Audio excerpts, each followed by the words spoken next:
Alright, folks, do a ride along today.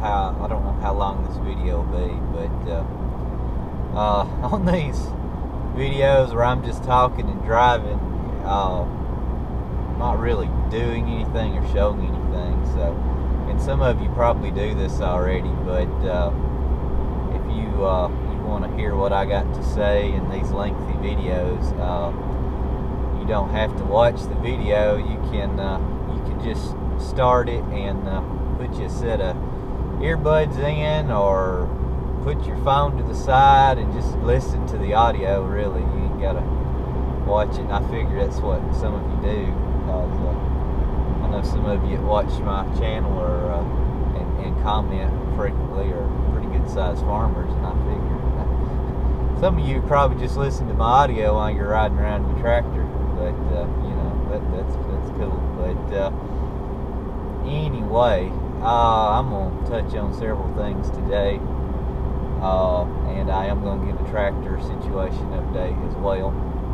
That's still progressing. We're getting somewhere. Not there yet, but we're getting somewhere. So put it to that. But I'll talk about that a little bit more in a minute. Today is November 9th. We that all voted in the presidential election voted yesterday, and the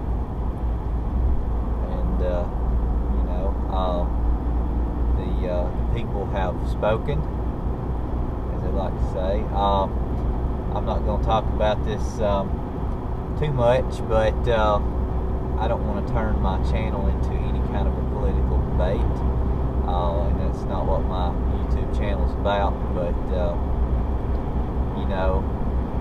it didn't matter who won last night, or it was actually 2:30 this morning because I stayed up. But it didn't matter. It was going to be a historical event as far as that goes. Now I'm personally strong in my political views one way. I'm not going to talk about those. I feel like I'm probably preaching to the choir, or speaking to the choir on that subject, but some of you may politically be another way, and I understand that, and I got to respect that. But anyway, it is November 9th. We do have a new president-elect, and we got to move forward as a country with that. And I will say this: I personally didn't like either one of the candidates.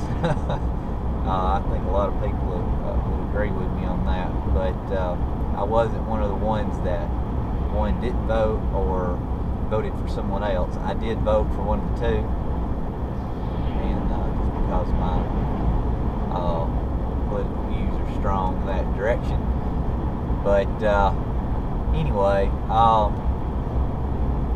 I did stay up last night to see Trump win and become the president-elect, and watched his speech, and I thought it was a very good speech, and he thanked and recognized a lot of people that are very good people. I hope to see several of these in his administration, let's say, in one degree or the other. But like he came out and said,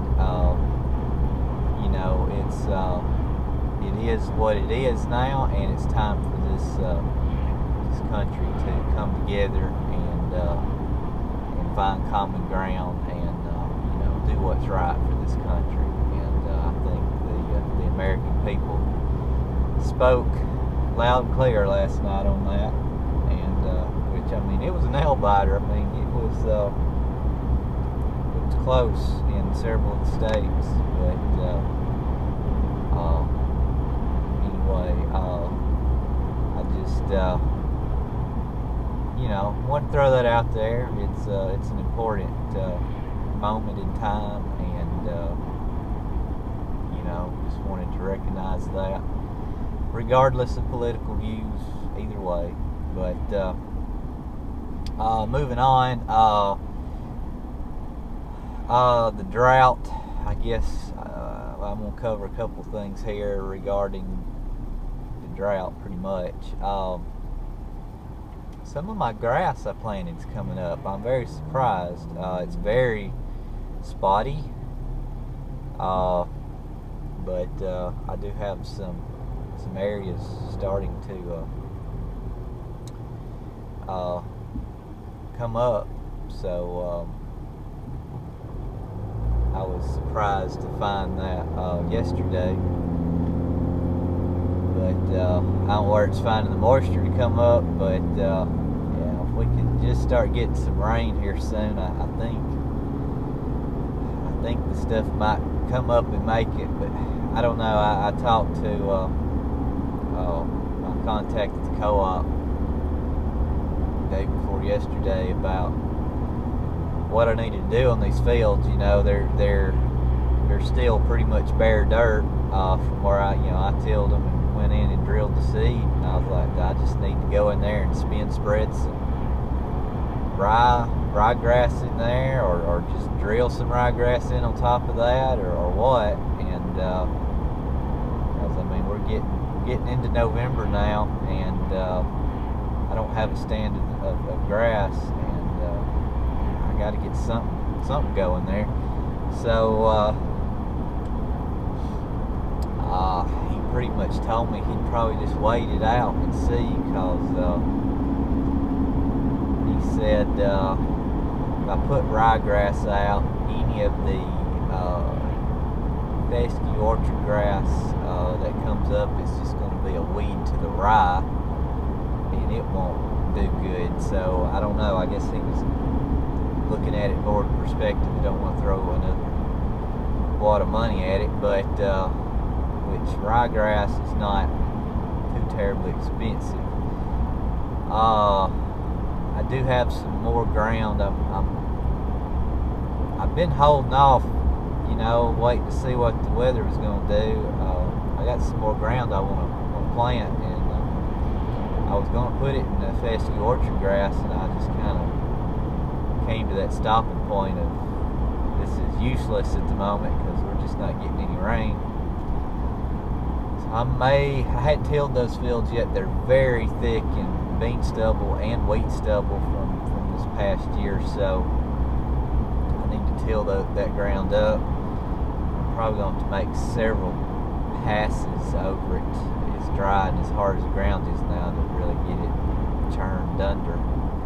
I probably will start going ahead and getting that ground prepped. I'm planning to put that in ryegrass at this point, and just see if I can get a small rye crop going on that, assuming we can get some moisture. Also, in with the drought situation is the hay situation for winter. Again, I think I've got enough, but I wanted to thank all of y'all that came out and gave contacts or posted contacts and let it be known that you had hay or knew somebody that had hay on the hay call video. I have passed some of those contacts along to people that have contacted me.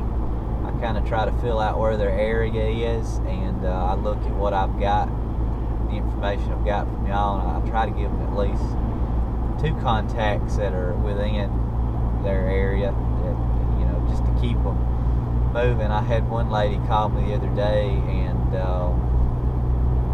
it was on up in the afternoon, I believe, and she said she had been calling all day and had not found any hay yet. So I gave her a couple numbers. I didn't hear back from her. I hope she found something there. So there's only been a couple of you, I think, that I've contacted personally or talked to, but most of you have not heard from me, because I'm not trying to be a hay broker or anything here. I'm just trying to get contacts I can pass along and help people out. So again, I appreciate all y'all that's done that.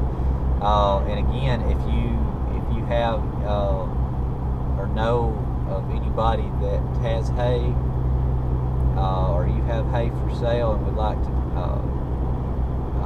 get that contact out, get that to me one way or the other, or go back to the hay call video and post a comment there. Don't post anything here, because I'm actually, in some cases, I'm giving people the link to that video so they can go down and look through those comments and see those contacts and go from there. So that's turned out to be a good area for those contacts to stay at. If you need your contact removed, or you have expired, or you're out of hay or whatever, don't want anybody else contacting you, let me know. You can post up as a reply to your original comment, and if I see that, I'll pull that down, or contact me one other way, and I can actually go and I can remove comments.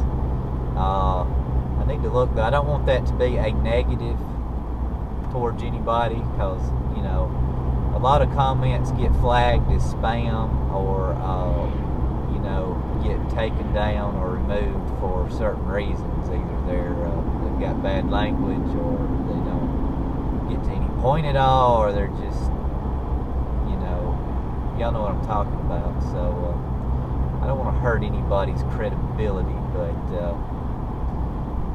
I guess what I'm saying is, like I said, if you're out of hay and you don't want to be contacted anymore, don't want your contact there, get with me and I can fix that. So yeah, I just wanted to give my appreciation out to all those that have offered to help. And several of you that are further away from my area, I know I got several, I think, from Kentucky, we got some in Georgia, Tennessee, and around.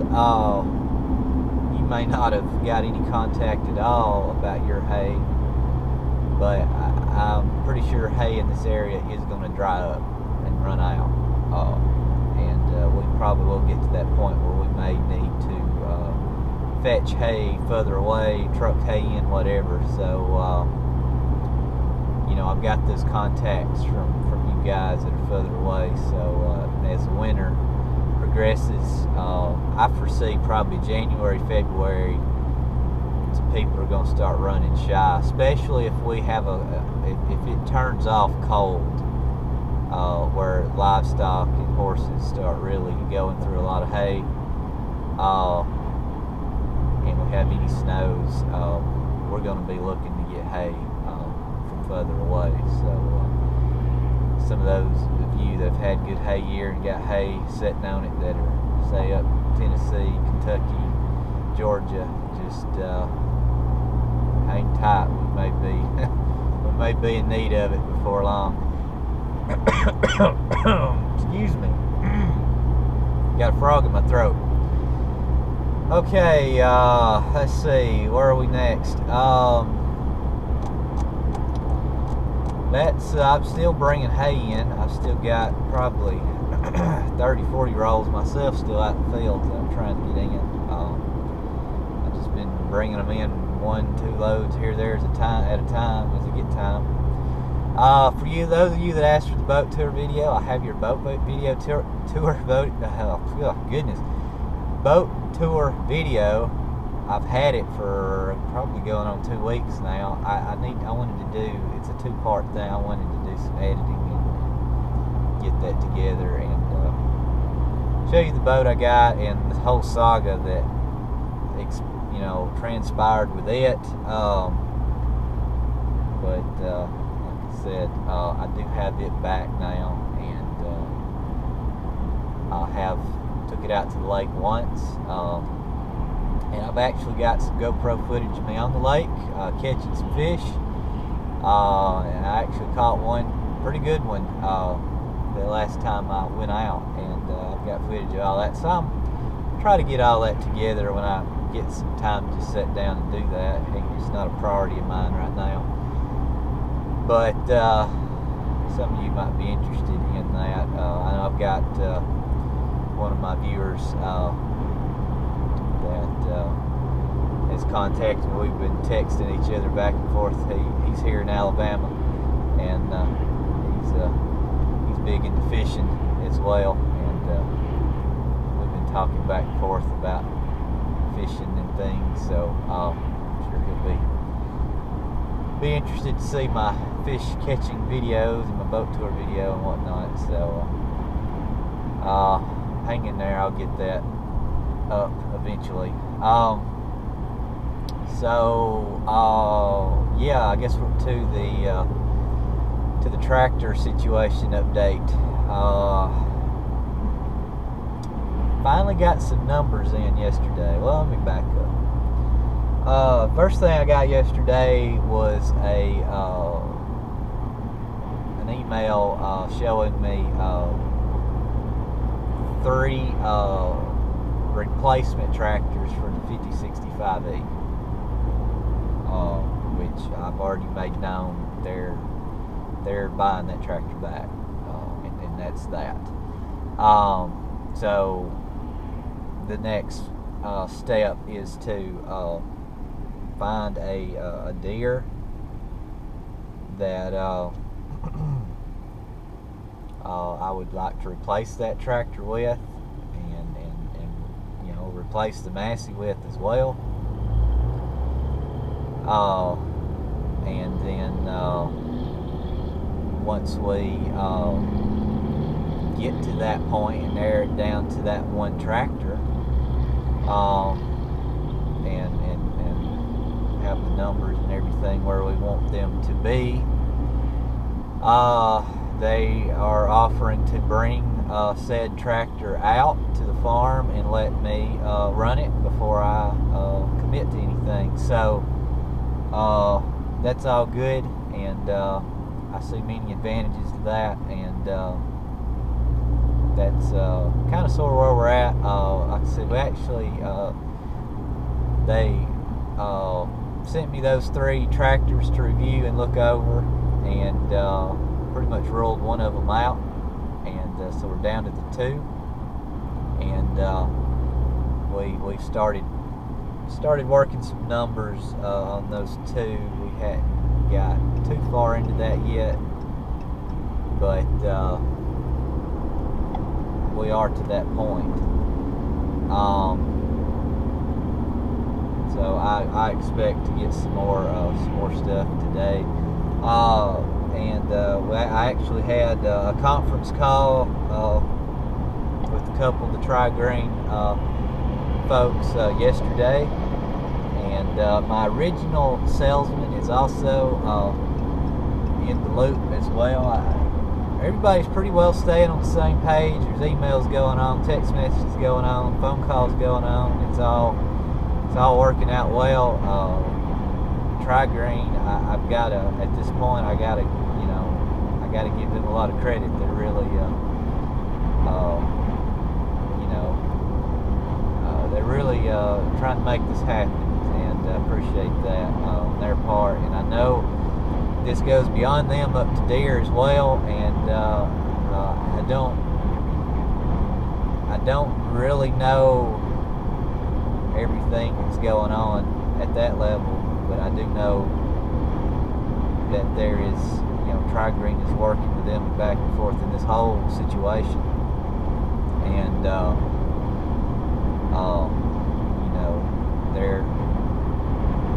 they're going to make this right. It looks like pretty much. I've just got to decide, if I want to, go with one of these 2 other options that's been proposed, and basically I told them, I grew up on a 4020 and a 4440 John Deere. The first tractor I ever drove was that 4440 John Deere, sitting in my dad's lap. I vaguely remember it. I think we had our 7-shank subsoiler on that tractor. Deals were on it, and we were just going back and forth in this one long field, and I remember him putting me in his lap and letting me steer, and he was, you know, that was the 8-speed power shift, and he was letting me, you know, work the gears on it. I couldn't even reach the pedals. He was doing the pedal work, but that was the first Deere I ever drove. First Deere I ever drove solo was, you know, I honestly don't remember. I've got my grandfather's H John Deere, and it's in pieces now. I started restoring that when I was probably in high school. I never did. I got into college and all that kind of slipped away, and I never did get it done. But that tractor did run at one point, and I remember driving it solo. But I believe the first tractor I ever drove solo was our 4020, raking hay. That was the first thing I ever did solo. I mean, of course, my dad was in the field with me. He was baling, but you know, with the 4440. But you know, I kind of told him, you know, that's my history, and that's kind of the reliability that I grew up with, and that's the reliability a lot of you know that you also grew up with. You know, there's a lot of you that's my age out there that watch my channel and also have your own YouTube channels, because we communicate with each other and talk to each other in the background and various things, and it's like, you know, some of us have gotten to know each other somewhat. I don't want to say we're our own little group or family, but it's good networking. Let's just say that, and you know, it's an interesting relationship that some of us have, I guess, with each other. But you know, how many of you? That's my point I was trying to make. Grew up on a farm, you know, and did the same things like I did. Sat in your father or mother's lap or granddad's or whatever, and drove tractor for the first time and whatnot. So we all got our own stories. But I was just, you know, I told Tri Green, and you know, I guess it probably got related to Deere, but it. You know, that was reliability and support even that I remember. We didn't, I mean, both the 4020 and 4440, I mean, yeah, we occasionally had to buy parts and filters and things, but man, neither one of those tractors ever had a major problem. I mean, ever. They just ran. And that 4440, we worked the dog out of that tractor. I remember pulling it so hard at times where it would overheat every so often, you know, every little bit. You'd have to stop, let it cool down. I mean, it was just the thing would work beyond its cooling capability, I guess is what I'm trying to say. So I told the Tri Green folks that, you know, if I'm going to get in another Deere, I want it to be, you know, I know times have changed, and a lot of y'all pointed that out in the comments, but, you know, I want to be in a Deere I can rely on, and, yeah, I mean, the green paint runs in my blood. Grew up with it, and, you know, some of you have even commented that you're not, you know, that saying that I'm not going to be happy till I'm back in a Deere, and I don't necessarily want to say it's that way, but I told Tri Green yesterday in an email, I said, you know, I want to give John Deere some redemption here. I can't come to grips with the point that, you know, these tractors Deere are putting out are that problematic. And from the feedback I'm getting from a lot of you, you know, where I asked about the 6000 M's and R's, it's pretty good.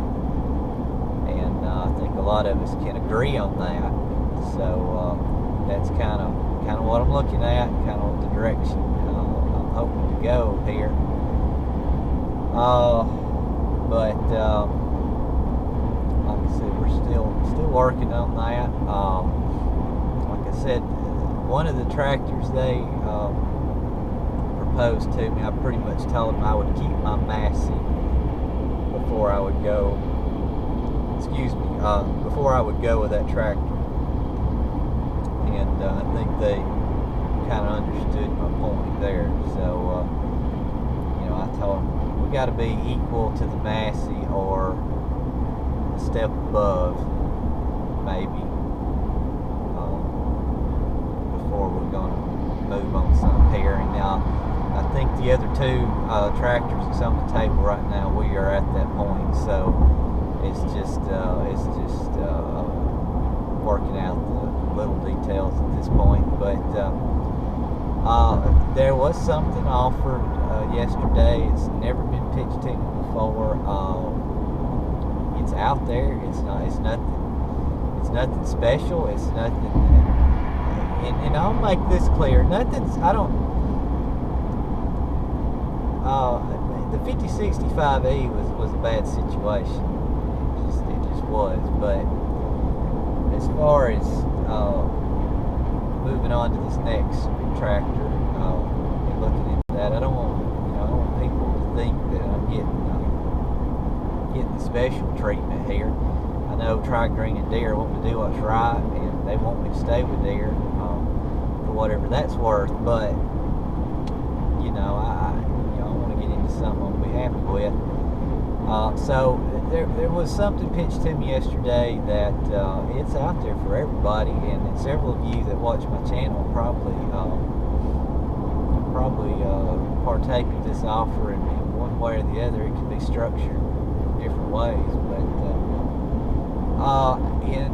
I'm still yet to see how this is going to work out, so I'm not really going to elaborate on it too much just yet. Wait to see if it pans out. But basically, as I see it right now, it will give me the opportunity to basically try a tractor out for a period of time, and if it's a flop, I pretty much turn it back in, and it's over with as little money from me as possible. Less money than it would cost me to normally purchase, finance a tractor, and it turn out to be a dud, and I lose money and this, that, and the other. So that plan, or that possibility of working a deal that way has been pitched to me. And as I've been researching a little bit, I don't know all the details. I should get some more details on them today about that, but it looks like it'd be a good opportunity for me to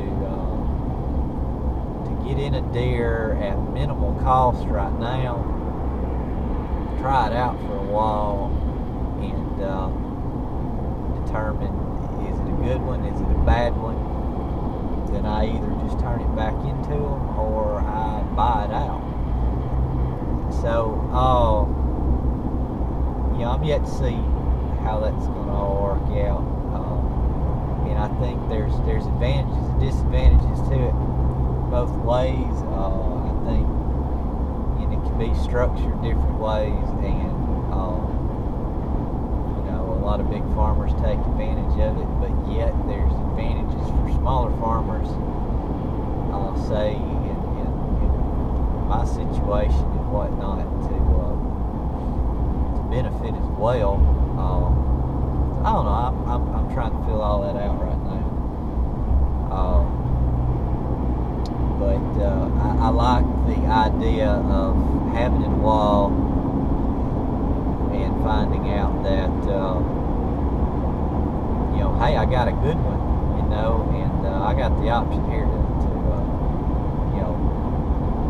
buy it out and make it mine. So yeah, so that's kind of where we are. So we're getting to the numbers point here finally, and I'm starting to see what they're doing. So but still yet to know. I don't know. I'm not rushing them, so I'll make that clear. I did mention I'll be tilling that ground up this weekend, I hope, and it's going to be one of those days or couple of days where I'm going to be in a tractor probably 12, 14 hours each day to get that done. And I was hoping if we could come to an agreement on something that we might could go ahead and get that tractor brought out to the farm by this weekend, so I could actually, put it through its paces and make sure nothing's wrong with it, make sure that's the one I want to go with, and then we could, just wrap it up from there. But I don't know if that's going to happen that quick. One of the tractors, one of them's pretty close, and they could get it to me in a few hours, I think, no problem. The other one's a little bit further away. They could still get it to me in one day, but again, I don't want to push anything at this point. Just let's see where we are first and figure it out. But anywho, that's the update. I know in my last video, Sarah Love you said just keep the Massey. So I don't know, it's still there. I've actually got a guy interested in it. I'm kind of waiting to hear from him. But I don't know. Let's wait and see. Anyway, that's that. I'm going to wrap up this video. If you watched or listened, made it this far, thanks for watching. Thanks for listening. And comment, rate, subscribe, whatever you want to do. And stay tuned for more.